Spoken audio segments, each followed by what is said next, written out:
ആദീസ് ന്യൂട്രിക്കാവിലേക്ക് വീണ്ടും സ്വാഗതം. ഞാൻ ഇന്നൊരു കപ്പ് നൂഡിൽസിന്റെ വീഡിയോ ആയിട്ടാണ് വന്നിട്ടുള്ളത്.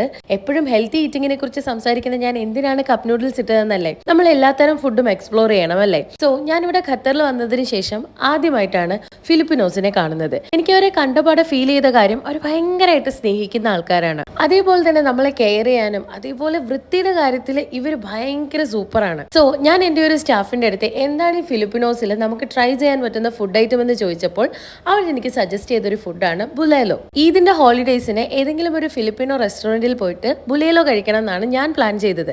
പക്ഷേ ദ വെരി നെക്സ്റ്റ് ഡേ എനിക്ക് എൻ്റെ സ്റ്റാഫ് കൊണ്ടു തന്ന ഫുഡാണിത്, ബുലേലോയുടെ ഇൻസ്റ്റന്റ് കപ്പ് നൂഡിൽസ്. അപ്പോൾ നമുക്കിതൊന്ന് ട്രൈ ചെയ്ത് നോക്കണമല്ലോ. ഇതിൽ ആർട്ടിഫിഷ്യൽ ആയിട്ടുള്ള എന്തോ ബോൺമാരോ ഫ്ലേവറോ ഒക്കെ ആഡ് ചെയ്തിട്ടുണ്ട്. പക്ഷെ ഇത് ട്രൈ ചെയ്ത് നോക്കാതിരിക്കാൻ വയ്യ, പ്രത്യേകിച്ച് സ്നേഹത്തിന്റെ പേരിൽ കിട്ടിയത് കൊണ്ടും.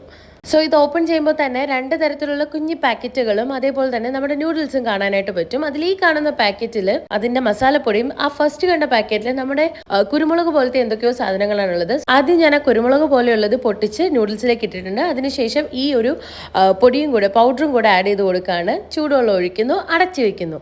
ശേഷം നമുക്ക് നോക്കി നോക്കാം. ഒരു 10 മിനിറ്റിന് ശേഷം ഓപ്പൺ ആക്കിയപ്പോൾ ഉള്ള അവസ്ഥയാണ് ഈ കാണുന്നത്. നമ്മളായിട്ട് കുഞ്ഞു കുരുമുളക് പോലത്തെ സാധനമൊക്കെ കുറച്ചൊന്ന് വീർത്തിട്ടുണ്ട്. അപ്പൊ ഞാൻ ടേസ്റ്റ് ചെയ്ത് നോക്കാനായിട്ട് പോവാണ്. സംഭവം നല്ല മണമാണ്. നമ്മളുടെ പോലെ എരിവോ പുളിയോ ഒന്നുമില്ലാത്ത ഒരു പെയിൽ ടേസ്റ്റ് ആണ് ഇതിനുള്ളത്. ഉപ്പ് മുന്നിൽ നിൽക്കുന്ന ഒരു പെയിൽ ടേസ്റ്റ്, പക്ഷെ മറ്റെന്തൊക്കെയോ ഫ്ലേവർ ഉണ്ട്. ഇത് ശരിക്കും ഒരു ഉപ്പുരസം മുന്നിലുള്ള ഒരു പെയിൽ ടേസ്റ്റ് ആണ്, പക്ഷെ വേറെ എന്തൊക്കെയോ ഫ്ലേവർ ഉണ്ട്. അപ്പൊ അത്രയേ ഉള്ളൂ. നമ്മുടെ ചാനൽ ആദ്യമായി കാണുന്നവർ ചാനൽ സബ്സ്ക്രൈബ് ചെയ്യാനും ഷെയർ ചെയ്യാനും ലൈക്ക് ചെയ്യാനും മറക്കരുത്. താങ്ക്